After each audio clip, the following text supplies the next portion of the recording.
திருத்தணியில நான் இருக்கிற இடத்துக்கு பேர் வந்து சரவண பொய்கை, தெப்ப குளம் அப்படின்னு சொல்லுவாங்க. இந்த தெப்ப குளத்துல ஆயிரக்கணக்கான பேர் வெள்ளம் அப்புறம் வந்து உப்பு போட்டிருக்காங்களாம்.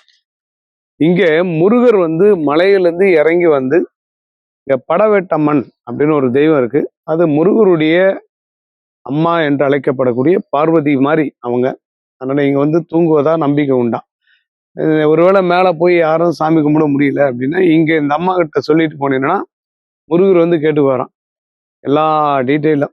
அவர் வந்து கொஞ்சம் தீர்த்து வைப்பார் அப்படின்னு நிறைய மக்கள் நம்புறாங்க. பேசாத குழந்தைகள் இருக்கிறாங்கன்னா வேல் குத்துவாங்க. இங்க வந்து வேல் குத்துனாங்கன்னா பேசாத குழந்தைகள் பேசுவதா ஒரு வகையான நம்பிக்கை. இந்த சரவண பொய்கை நீருக்கே ஒரு பவர் உண்டு. லைட்டா தெளிச்சுட்டு போங்க. எப்படியாப்பட்ட தோஷமாக இருந்தாலும் சாபமாக இருந்தாலும் நிவர்த்தி ஆகுன்றது ஒரு நம்பிக்கை. எப்பாவது நேரம் கிடைக்கும் போது வாங்க.